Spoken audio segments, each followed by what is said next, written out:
minus 77 degrees Fahrenheit, human teeth crack, metal shatters, breath freezes inside the lungs.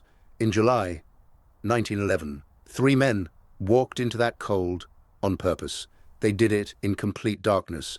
They did it knowing no rescue was possible. They did it for 3 penguin eggs. It wasn't the distance. It wasn't the darkness. It wasn't even the temperatures that dropped to minus 77. It was the fact that their teeth cracked from the cold while they were still inside their sleeping bags. Metal became so brittle, it shattered. Sweat froze solid against their skin before they could even remove their clothes.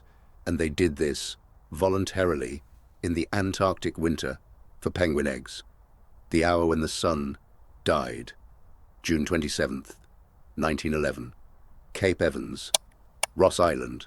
3 men walked out of the expedition hut and into complete darkness. Edward Wilson, chief scientist, age 39. Henry Bowers, the strongest man on the ice, age 28. And Apsley Cherry-Garrard, assistant zoologist, age 25. A man who had bought his way onto the expedition with £1,000 and was about to pay a different price, entirely, behind them. The rest of Scott's party watched from the doorway as the 3 figures vanished into the polar night. They were attempting something that had never been tried in human history, a midwinter sledging journey across Ross Island to Cape Crozier, 65 miles in a straight line. Perhaps 130 miles by the route they would be forced to take. The reason? Penguin eggs. Wilson had a theory. He believed emperor penguins, the only birds that breed during the Antarctic winter, might provide an evolutionary link between reptiles and birds.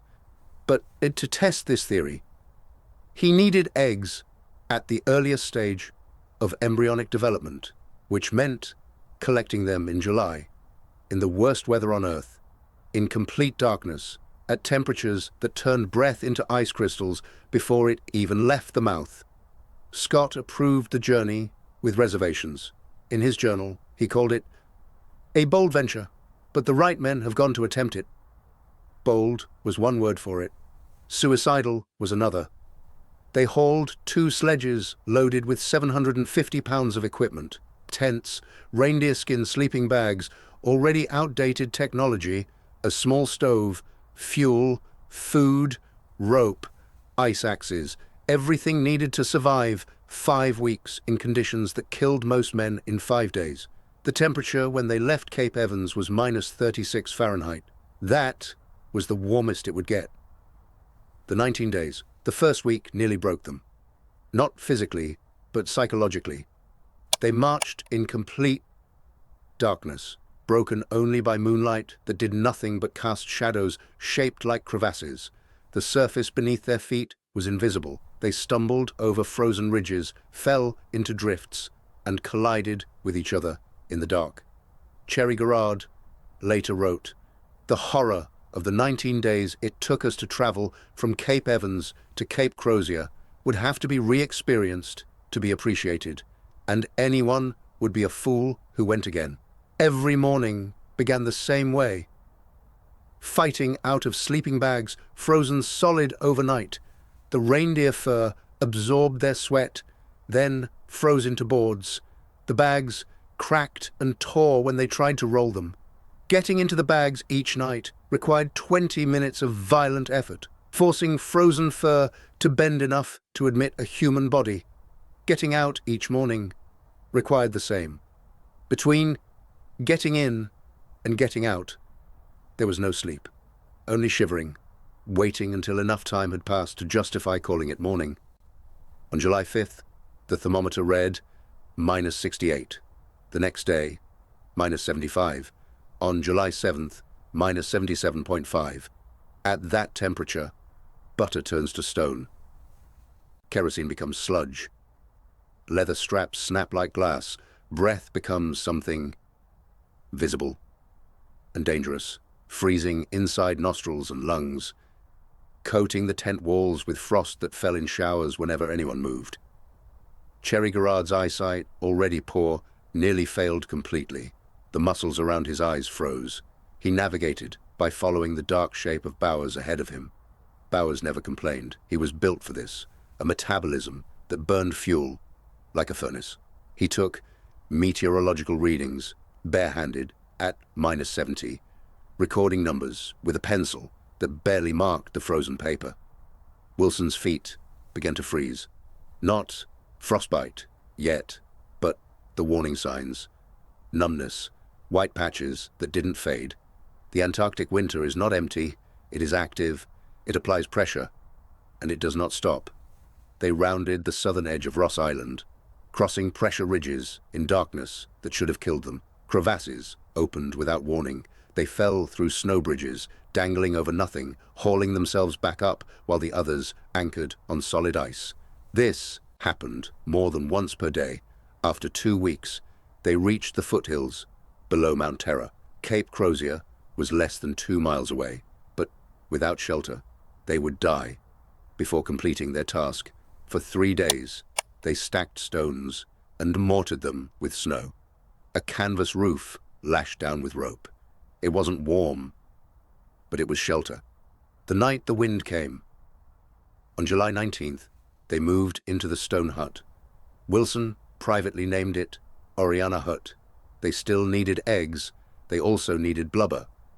On July 20th, during a twilight that lasted barely 2 hours, they descended to the sea ice. They found the colony. Wilson and Bowers collected 5 eggs. They scrambled back up the cliff before the light vanished. They had the eggs. They believed the worst was over. They were wrong. On July 23rd, the wind came. Not the wind they knew, but a storm that funnels between the island and the ice barrier, measured 30 miles away at 80 miles per hour. Sustained. The canvas roof began to tear. They lay on their backs, pressed against the ceiling, trying to hold it down while the world screamed around them. Then it failed. One corner tore loose. The canvas vanished into the darkness like a bird. Instantly, the hut became a wind tunnel. Snow blasted through at 80 miles per hour. They dove into their sleeping bags, pulling frozen fur over their heads. For 48 hours they lay there. No food, no water, no heat, only the bags, and the hope the walls would hold. If the roof had failed completely, they would not have woken up. Cherry-Garrard later wrote, "I had come to that point of suffering at which I did not really care, if only I could die without much pain. The trouble is to go on." On July 25th, the wind dropped. They emerged to find the hut full of snow. Their tent was gone. They found it a half-mile away, miraculously intact. They made the decision that saved their lives. Abandon everything they couldn't carry and start home immediately. What the darkness taught. The return journey took 2 weeks. They reached Cape Evans on August 1st, 1911. Scott wrote, "They looked more weather-worn than anyone I have yet seen. 5 weeks, 130 miles, average temperature -60. And what did they bring back? 3 penguin eggs. The eggs reached the Natural History Museum in 1913. When examined, they disproved Wilson's theory. The worst journey in the world, undertaken for a theory that was wrong. But that was never the point. The point was proving it could be done. Proving endurance extends further than anyone wants to test. All 3 men went south again. Wilson and Bowers died with Scott, 11 miles from salvation. Cherry-Garrard lived until 1959, haunted by survival. The worst journey in the world is not the one that kills you. It is the one you survive and spend the rest of your life trying to understand why. 3 eggs, not because they were valuable, but because someone needed to know if it was possible.